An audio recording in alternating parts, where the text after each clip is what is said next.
Game Week 21 is here, so it's time to lock in those FPL teams. Welcome to FPL Mate, my name is Dan, and ahead of the Game Week 21 deadline, I've got a big forward-shaped problem to deal with, and also some early thoughts on some chip strategy. So let's get started with some big talk ahead of the deadline.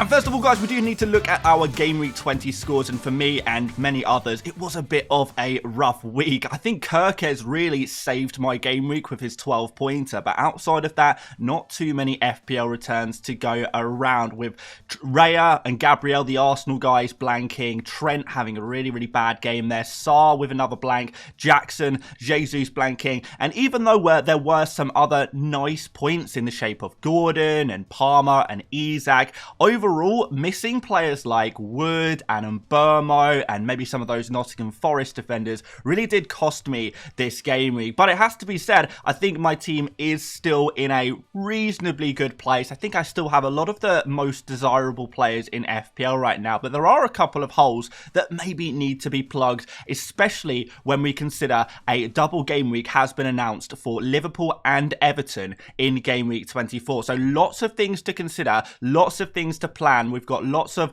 blank and double game weeks coming up very shortly, so we do need to have our minds very much focused at the moment of how we can make the best of the situations ahead of us, and more importantly, hopefully get some more green arrows, because it's been a little bit of a red arrow streak for me. Only small red arrows, but they are starting to add up. We need to turn this around. We need to figure out how exactly we're going to do that, but as always, I come with some ideas. So I have one free transfer, a decent team value here, but not much in the bank. Let's start off in goal with Raya against Tottenham Hotspur, which, let's be honest, is not a great fixture. We do know that Spurs, despite their questionable form in general, are one of the top attacks in the Premier League. So I'm not expecting too much for Raya, but when a team is good in attack, that often presents opportunities for save points, and with clean sheets being fairly unpredictable in general, I think it's gonna be okay at least to own Raya. When we look at the other popular goalkeepers right now around the grounds, you're looking at,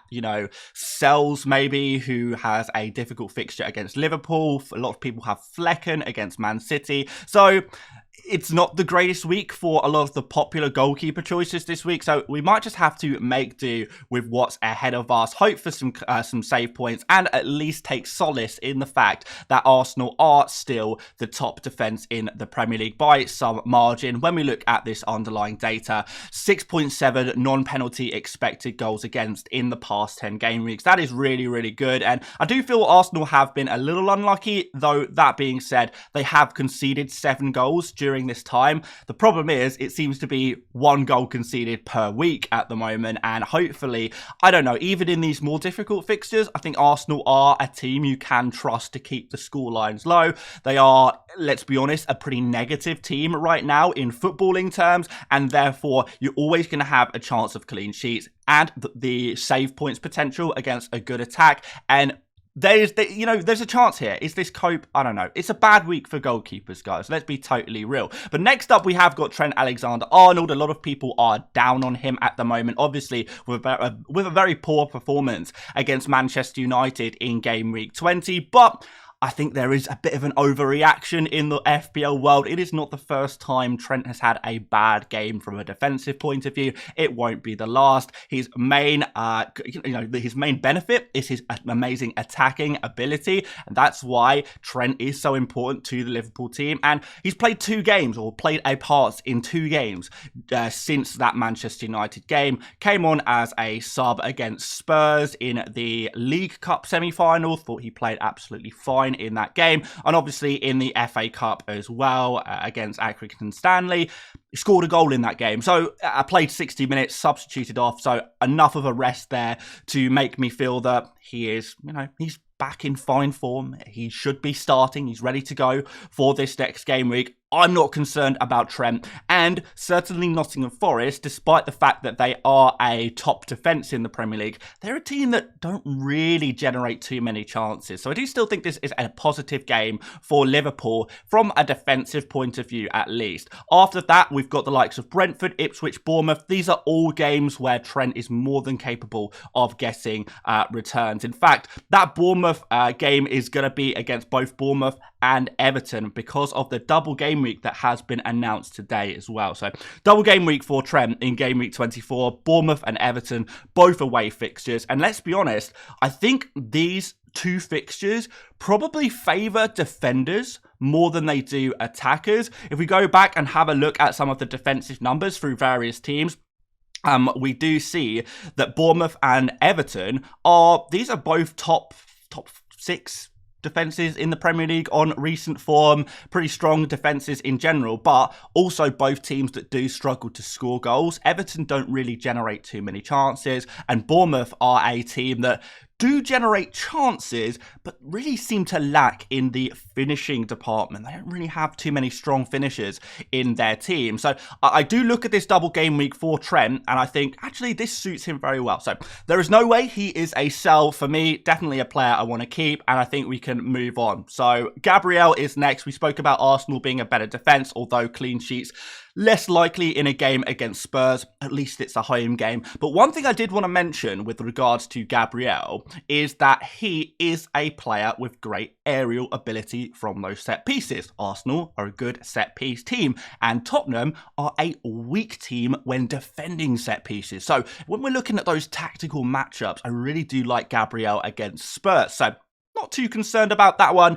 More concerned about players like Raya or Saliba or Timber rather than Gabriel, who I think is that set-piece man and is more than capable of attacking returns in this particular fixture. I'm going to finish off the defence with Lewis Hall, with some fantastic fixtures coming up for him. Wolves at home, Bournemouth at home, Southampton away, and Fulham at home. I think he is playable in all 4 of these fixtures. And when we look at the attacking numbers among defenders, Hall is actually really standing out here as one of the top guys. 0.3 expected goal involvements per game, which puts him in line with Munoz and Alexander-Arnold as those top 3 attacking defenders to have in your FPL team right now. So really still like Lewis Hall. Definitely would recommend him as a buy, maybe alongside Munoz, who faces Leicester, if you are looking for a new cheap defender in your team. I think this is probably going to be the defensive template moving forward. Trent, Gabriel and Hall look like a really nice trio. You could maybe go for Munoz instead of Hall there.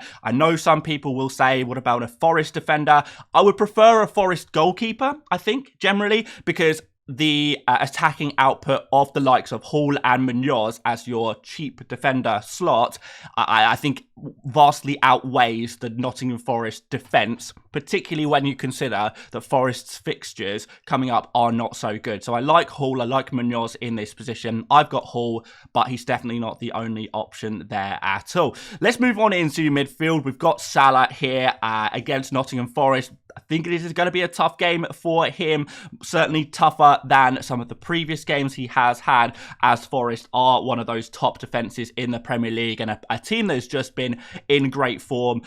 In general, Forest do overperform their numbers. We see this consistently. They score more goals than the XG that they generate, and they keep more clean sheets than the expected goals conceded that they, I guess, concede. But still, I'm a little bit concerned about Salah compared to most weeks where I would be super confident in him, and certainly coming up I will be super confident in the fixtures moving forward. But could be a week to go against Salah for captaincy. We've got Palmer in here as well, another top midfielder in the Premier League at the moment. Bournemouth at home. It's an okay fixture, but it's not amazing. Bournemouth, one of the stronger defences in the league, as we mentioned before. But still, Cole Palmer is putting up some of the best attacking numbers among midfielders at the moment. It's crazy that he's not getting more attacking returns, really, particularly in the assist department. He's tracking at around 0.44 XG per game and 0.41 expected assists per game, with 3.5 key passes every game is absolutely phenomenal. So doing really well from a statistical standpoint, I would hope for a few more points from him, maybe going forward, because I think in general Chelsea have been a little disappointing. But the goals that Palmer has scored have allowed him to continually be a good FPL asset. I'm just hoping he can also pick up some more assists to really take him to those higher levels that we're seeing from the likes of Salah at the moment, because he has been quite far behind Salah for a while. Still love Palmer though. There is no way he's going anywhere in my FPL team. Gordon is my next pick. Picked him up last game week. Very glad to have done so. Although 7 points, maybe a little disappointing from him. You hope for bonus points when those midfielders score the goals. But he had plenty of chances in that game. And against Wolves at home, who, I don't know, they're putting up good defensive numbers, but I'm just not convinced by them still. I do wonder if this great form of Newcastle can just blow Wolves away, blow them out the water. And if we just bring up these attacking numbers for the midfielders, we do see Gordon is tracking as one of the best midfielders in the game for expected goal involvement per game. 0.6, really, really high. He's actually getting 1 goal involvement per game. He seems to get one every single game week. But his predicted numbers, his expected numbers, just slightly below that. But still, puts him in the top bracket. Only Salah, Palmer and Mbeumo, who saw his numbers massively inflated by that Southampton game, are ahead of him. So Gordon's still a really, really strong pick. Every time he starts, he seems to score or assist. He's also on set pieces, taking a lot of these corners, which is extra routes to points. And whenever Isak is not on the pitch, Gordon is going to be the penalty taker as well. He actually scored a penalty in the FA Cup this weekend. And that brings us to Ismaila Sarr, who has been disappointing recently, but his numbers are still very, very good. And the next fixture is against Leicester. There's no way you sell a player ahead of Leicester, particularly when they are tracking with reasonably good numbers. Now, Sarr has started to drop off a little bit, but still good enough numbers that I think we can still remain confident that he's going to be better than a lot of the other cheap midfielders. You know, ideally, you know, you would have a Mbeumo here or a Bruno here, but unfortunately you can't afford everyone. And looking through the best cheap midfielders at the moment, we're looking at Murphy and Ismaila Sarr really as the standout players for that sub 6 million midfielders. When you start to add the fixtures as well to your thinking, Sarr definitely comes out on top, because Crystal Palace do have some brilliant fixtures. Isak is up front for me. He plays against Wolves. I think he's a real captain option at this game week, despite Wolves' good defensive numbers. I think Newcastle are in just such good form. There were some minor injury concerns around Isak, but from what I know, the injury is not serious at all, and he should be absolutely fine to play this week. So not too concerned about Isak. Still think he is, you know, just the best forward to have in your team at the moment. Nicholas Jackson is in here as well. He has been another player who has been disappointing from the output point of view, but still putting up really good numbers. And Gabriel Jesus is my final forward. The injury doesn't look good. Could be an ACL, could be an MCL. We could see him out for several months, maybe even the rest of the season, depending on the severity of the injury. He is going in for scans as we speak.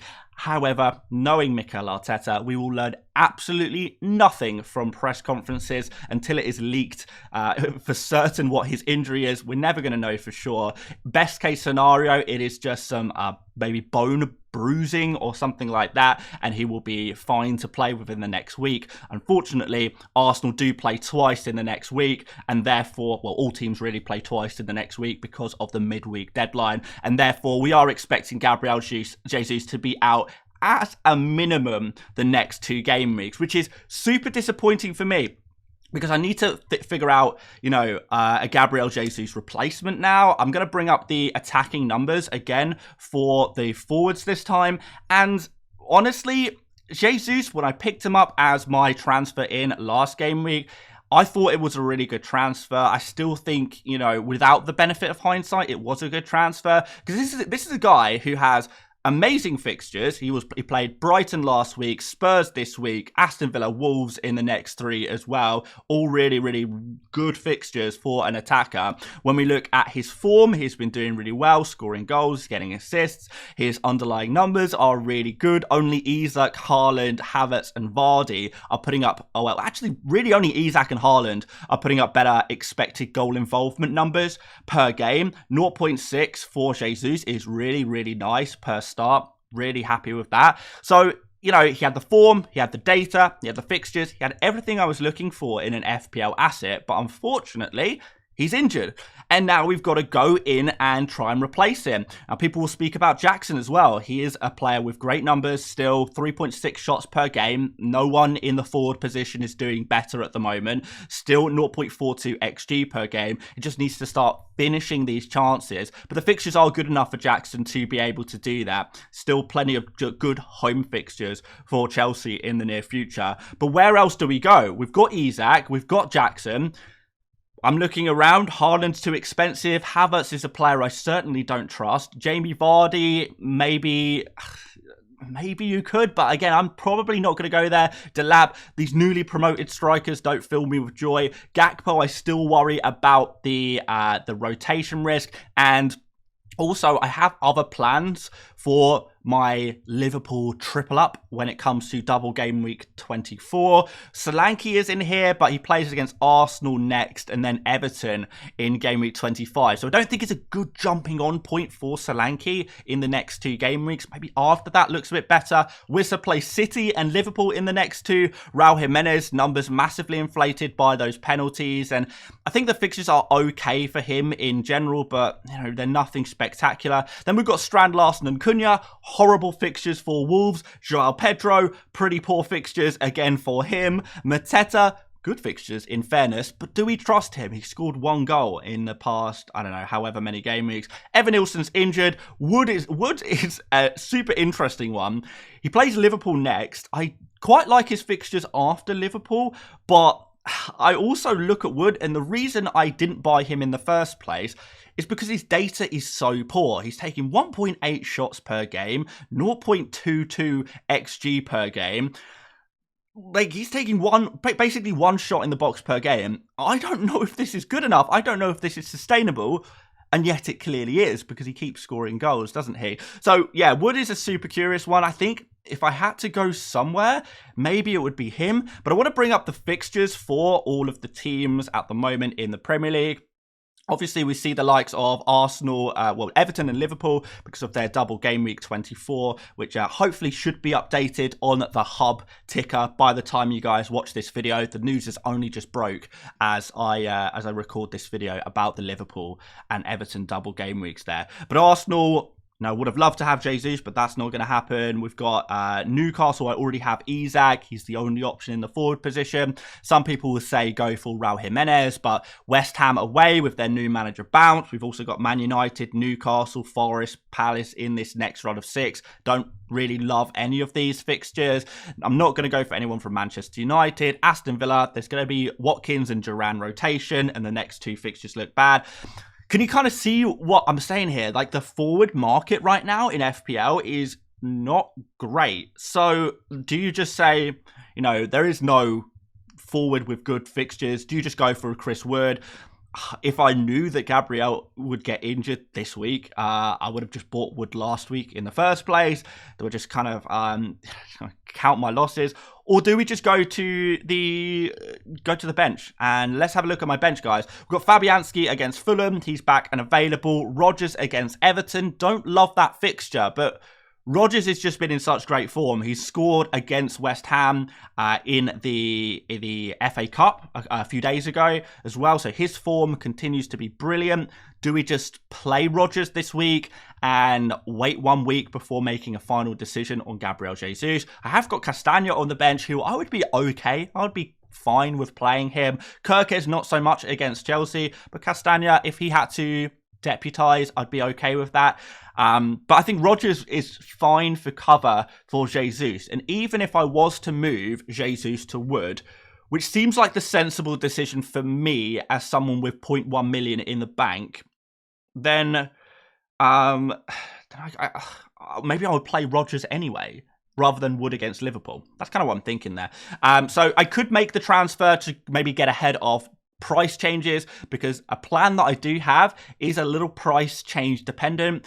So that would involve going early on Jesus to Wood to make sure we account for those price changes. And maybe I would play Wood ahead of Rodgers, but I don't think I'd be totally convinced by that one.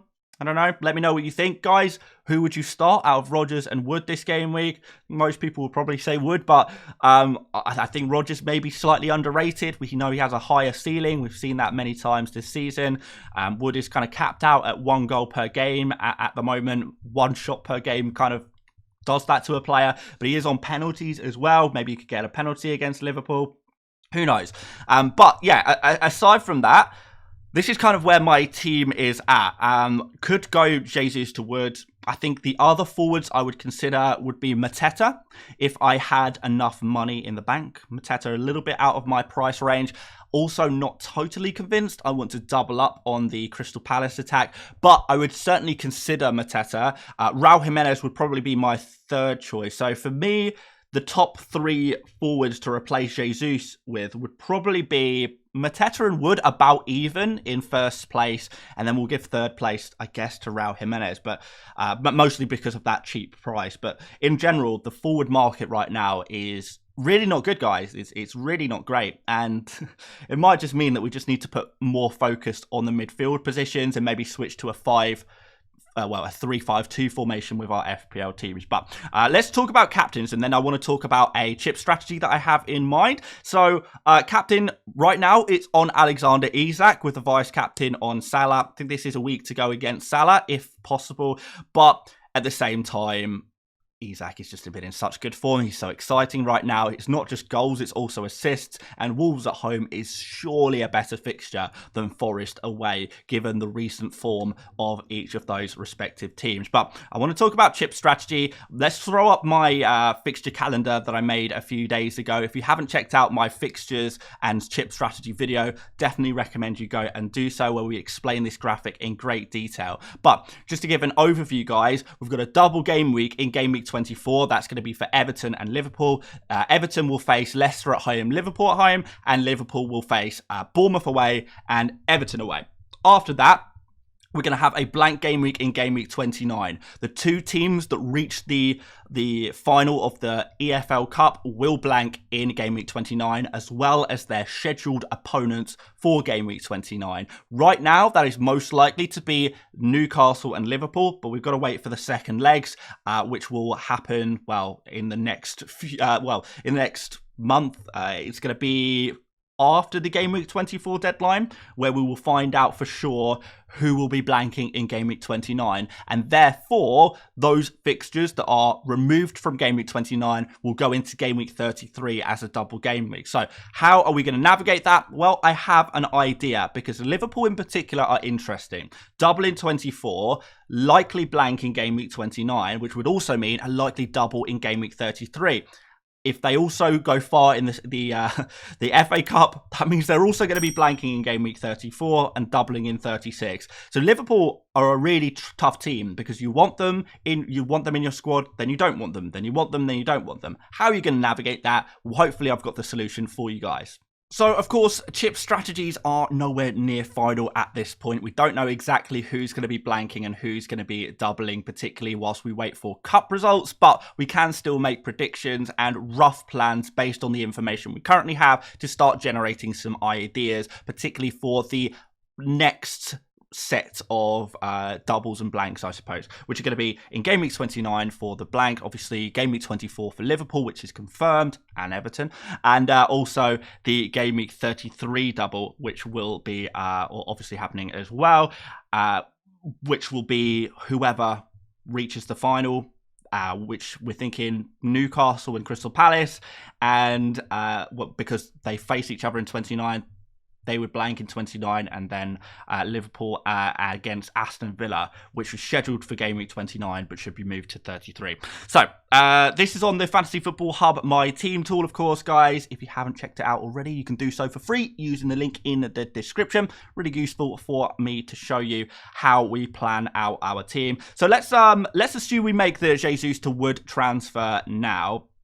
And we need to start basically, and maybe I would start Wood ahead of Rodgers. I don't know. We'll see. And I think from there, we can start planning out how do we get to a point where we don't have to use any chips in game week 29, because the big blank game week is going to happen a little bit later on in the season. That is scheduled for game week 34. So 34 is going to be the big blank game week. That is the one to be worried about, and I think that is going to be the week to use your free hit, because there's going to be lots of teams, more teams blanking there than there will in 29. And I think we can navigate 29 without losing really very much team value at all. And this is how we are going to do that. Let me show you. So this is my game week 21 team. We assume we make the Wood transfer.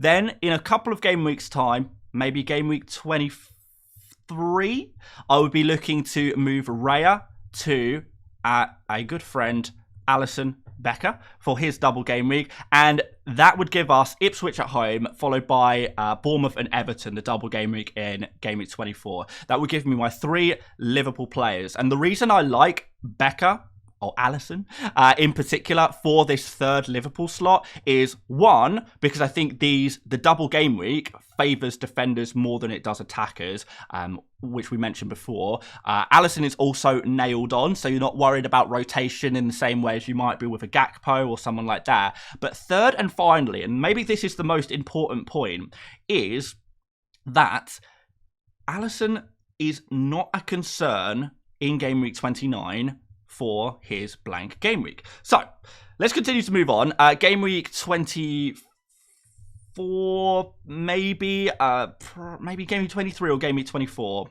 maybe even game week 25, to be fair. I'll be looking to sell maybe Gordon. Game week 24, let's say we're doing game week 24. Gordon to Mbermo.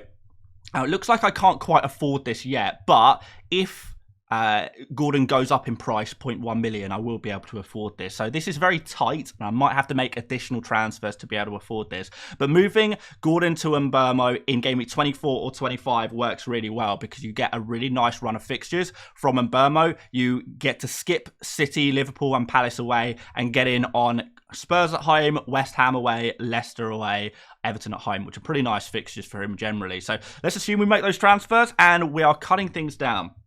At this point, I don't want to lock in any other transfers, but by the time we got to game week 29, we're going to have Trent probably blanking. So let's swap him for Castagna. We have got Kirkes probably blanking. So, well, it'll be one of Trent or Trent Alexander-Arnold or Castagna blanking. But we think it's going to be Trent blanking. Castagna should play. Kirkes will be fine, but Newcastle probably not.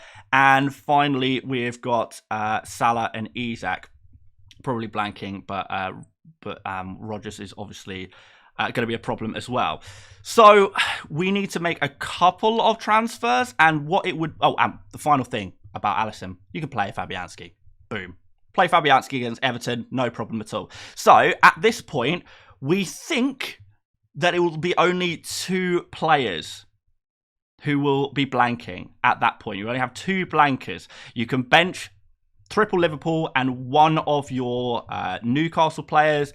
You could maybe bench Isak and keep him, or you could maybe look to sell Isak, or you could sell Trent, but probably don't think I would do that. I'd probably be more likely to sell Hull, to be honest. So we could do something like this, where we've got a few transfers to use by this point, hopefully. Sell Rodgers, Sarr, and Hall. Maybe go for Ahmad against Leicester that week. We could maybe look to get another defender who has a good fixture around about then.